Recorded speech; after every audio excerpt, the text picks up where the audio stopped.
My wife has a poster in her office. It says, "Today is a good day for a good day."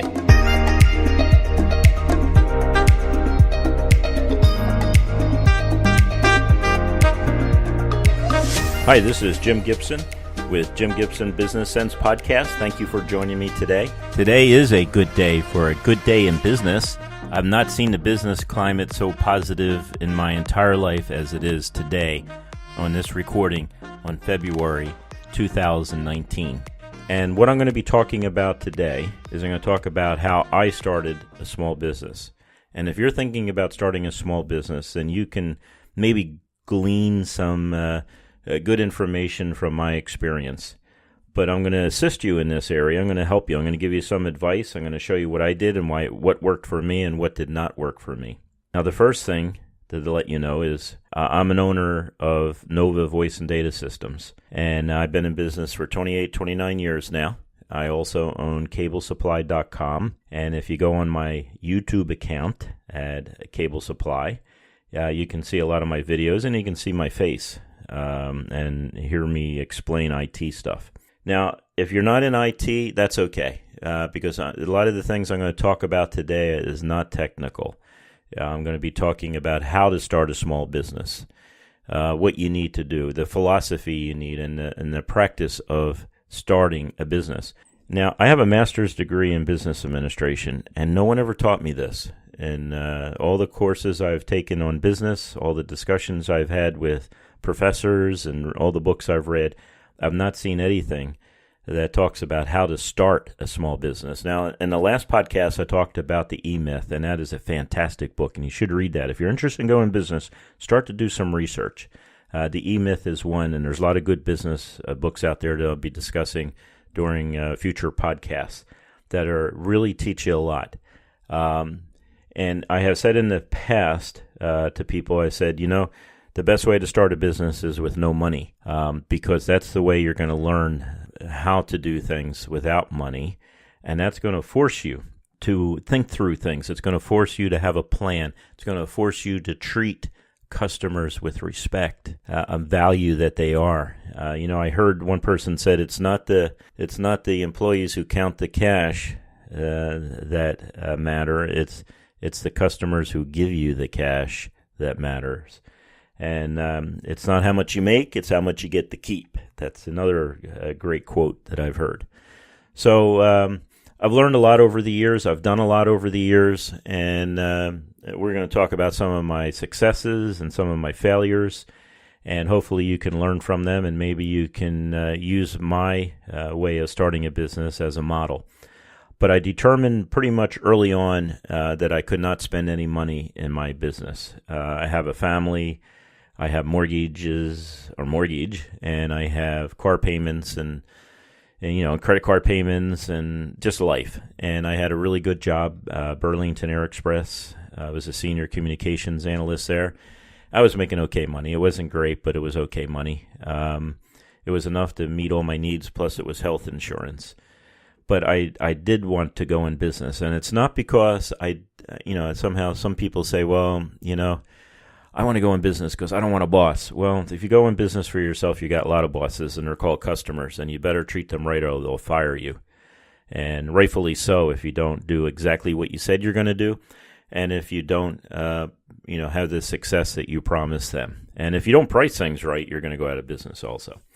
So the first thing I decided was that I was going to start the business with no money. And probably if other people are talking about starting businesses, they're always talking about capital and things like that. I started Nova Voice and Data Systems. It turned into a multi-million-dollar company, and I did it without any of my own money. The business had to generate money on its own.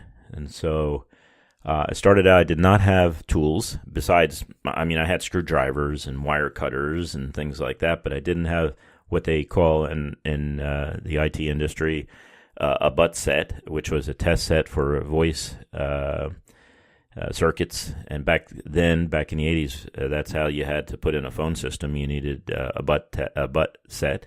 You also needed a tone and probe. Now, a butt set back then was $400 or $500, brand new. A tone and probe, you're talking a couple $100. And then at the same time, you not only needed those, but you needed some basic things like ladders. Ladders are really good things because if you got to, take down ceiling tiles to put the cable above the ceiling tile, you're going to have to get up there. And I didn't have that. I did have a pickup truck already. I always believe in pickup trucks. I think everyone should have a pickup truck because they're so valuable and you can do so many things with them. But I had a pickup truck, thank God. But I didn't even have a ladder. And I remember writing down as one of my goals was to buy a ladder.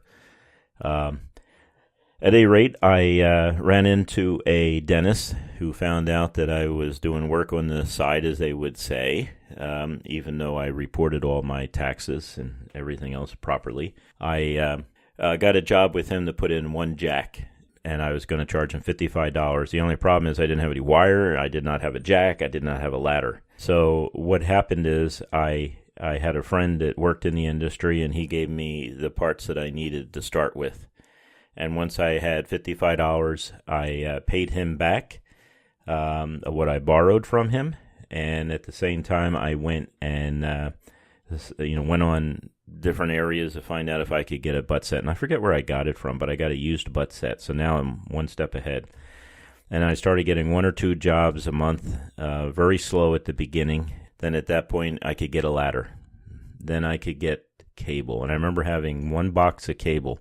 And if you've ever cabled a building and you only have 1 box and you got 10 cable, what they would call cable pulls, where you have 10 cables going from the data room to 10 jacks out in the office area, if you really need 5 boxes and do 5 major pulls. And this is getting too technical probably, but the idea is if you don't have enough cable, what happens is it takes longer in labor. If you don't have enough boxes of cable, individual boxes, it takes a lot longer to cable a building.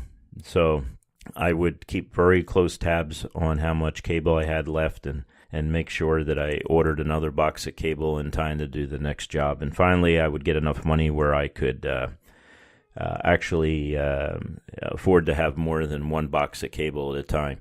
So I learned a lot at that time. I learned that I had to keep track of a product. I learned that I had to treat customers with a lot of respect.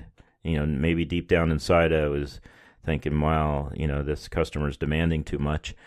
But at the same time, I realized that they're the ones that pay the bills, and they're the ones that allow me to get the parts that I need. And of course, I also learned that you got to keep track of not only the customers, we got to keep track of your accounts receivable, accounts payable, mileage in your truck, parts used, taxes, things like that. And we're going to talk about that later on in the podcast. So it slowly grew, and it was very slow. And pretty soon I had some ideas on how to generate more income. And one of the things I would do is I would go to the Microsoft dealers in the area, and I would find them in the Yellow Pages. Hey, you need telephones or something. Yellow Pages. That's for those who do not know what the Yellow Pages are. That was a phone book where businesses advertised. And I kind of half say this jokingly because I know there's some people out there that probably never saw Yellow Pages before. But that's where you would find, if you need a plumber or something, you'd open that up. There was no internet back then.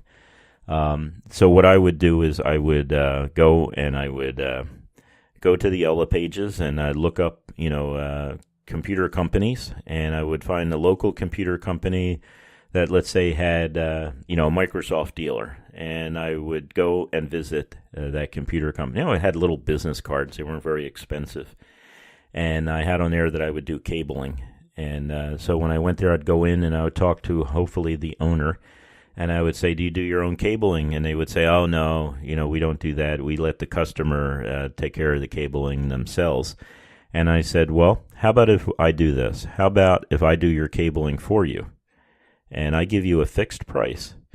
I found that fixed price really worked well for these people. I said, so you can just call me up and say, I have 10 outlets I need put in this address, and I'll go out and put in the 10 outlets, and I'll do it for $35 an outlet. $35, man. Ooh, back then, though, that was pretty good money. It was decent money. How's that? You had to leave enough money on the table for the customer, in this case, the Microsoft dealers, Microsoft partners as they call them, so they could charge their customer. So maybe they charge $55 an hour, or not an hour, $55 a drop. And then, they can make some profit on what you're doing. So I knew I was the lowest price cabler out there, and they were happy with that. I had a license, I had a business license. I had my contractor's license, and we're going to talk about that a little later.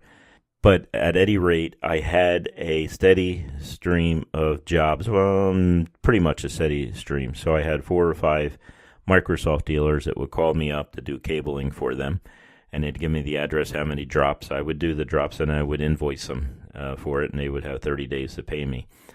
So that worked really well, and maybe if you're starting in the industry and you want to become a cabler, you need to find some companies like that work with other small businesses. Some of the Microsoft partners work with a lot of small businesses. And so you find those type of people, and then what you do is you come up with an agreement. Make sure it's in writing, by the way, and we're going to talk about that a little later. But you come up with that type of idea, and then you service them, and they're really your customer. The person who signs the check is your customer, so don't be confused with that. So if I'm dealing with a Microsoft partner, he's really my customer. It's not the person I'm putting the jacks in behind the wall. But if I don't do it right and I don't do it neat, then his customer gets upset with him. But it's always your customer is always the person who signs the check. So that was one way I did it. Now another way I did it, which is kind of different, is I went around to the business parks. And when you're at the business parks, they always have a rental office. And so I went into the rental office, and often there was a early 20-something woman who was their, receptionist type of thing. And I'd introduce myself to her, and I'd give her some of my business cards and things like that. And I found out after a while that was kind of useless. I didn't get a lot out of that. So what I did was I got myself some little candy dishes, and I had my name, my company name, Nova Business Systems. At that time, that's what it was called. Had my company name printed on the side of these little glass containers.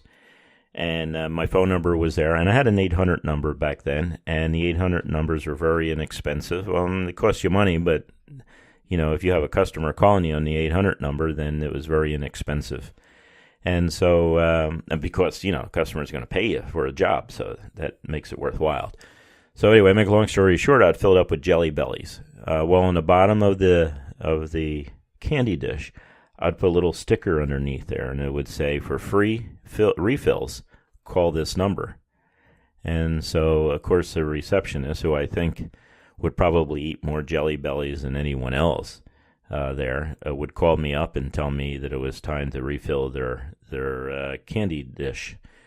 And I've learned many years ago in the Marine Corps that you treat receptionists with a tremendous amount of respect, or else it will come back and bite you.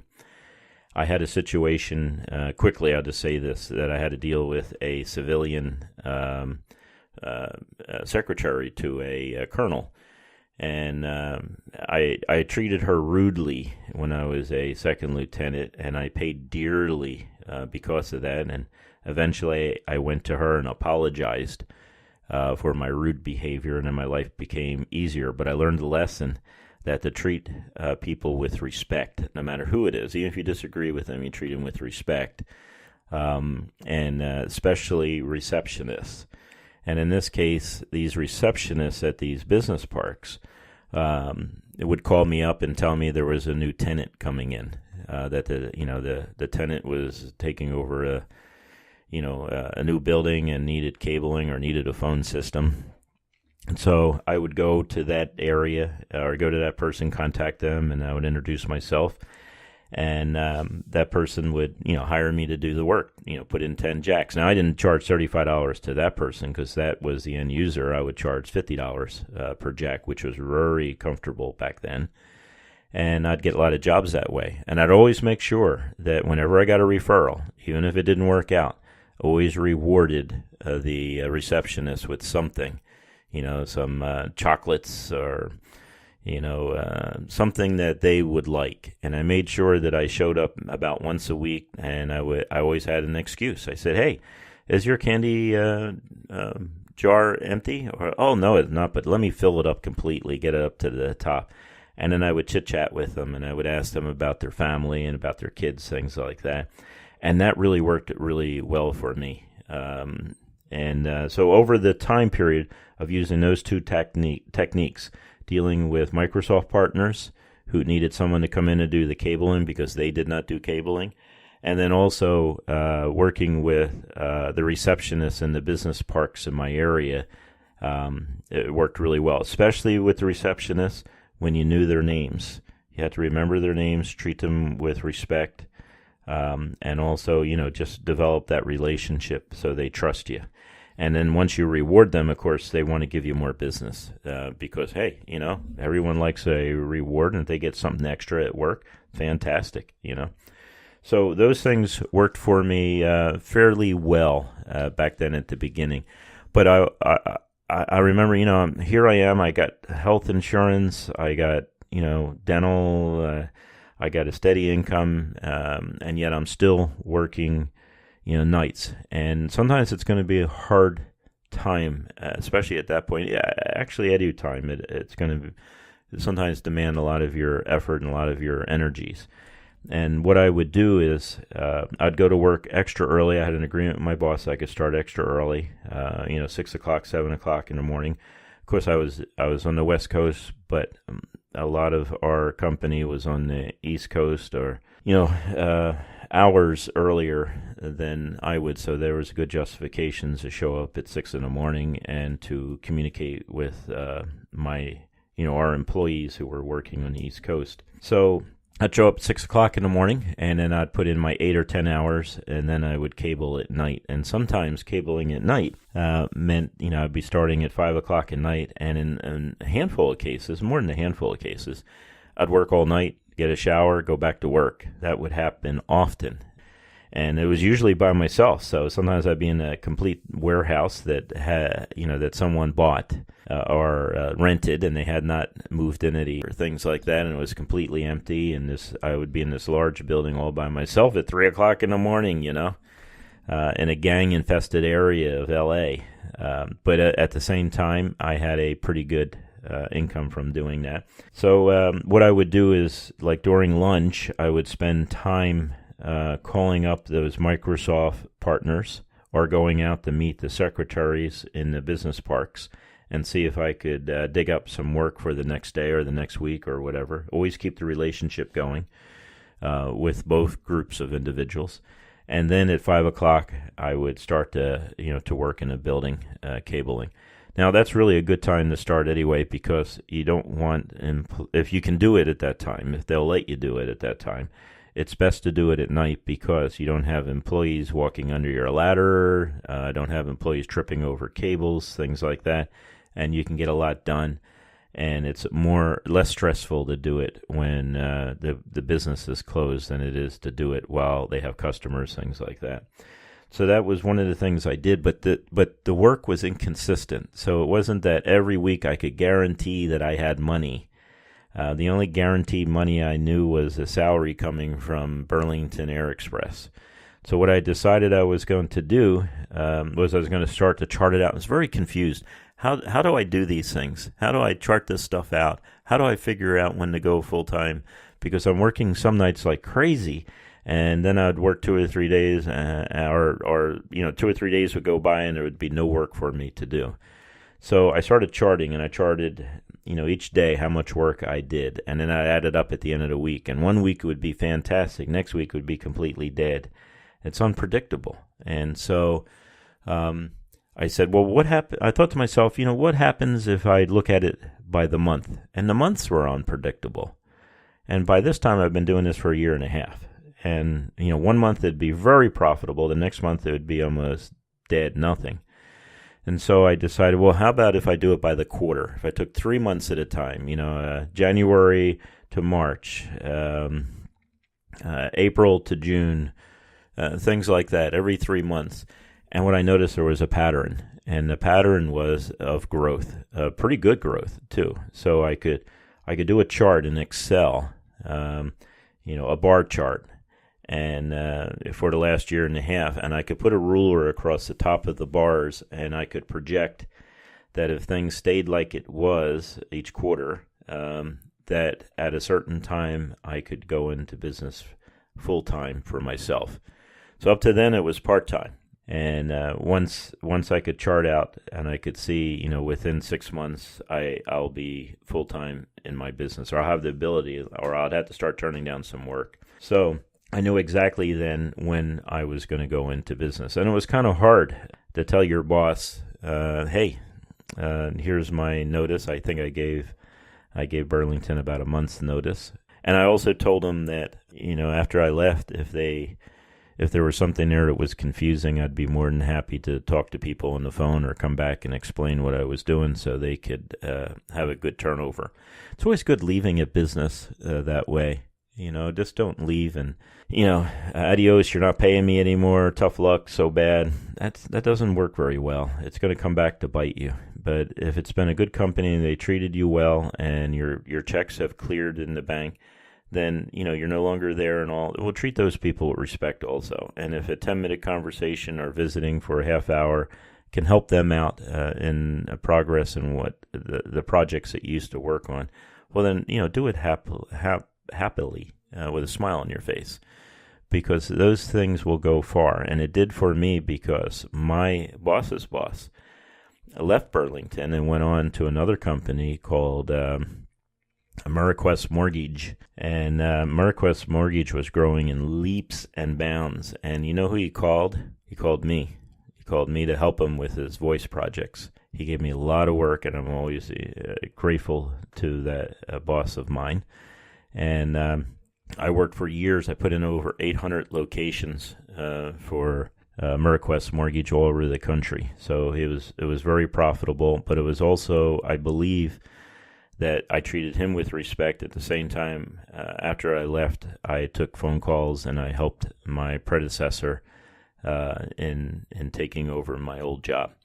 So things come back to help you, and they can also come back to hurt you. Pay attention to that.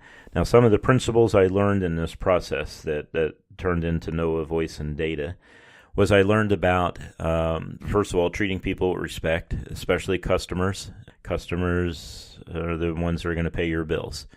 But I also learned that starting out small taught me a lot about managing technicians and of course I hired after, at one point I hired a couple of people and went all the way up to, I think it was like 35 people at one point.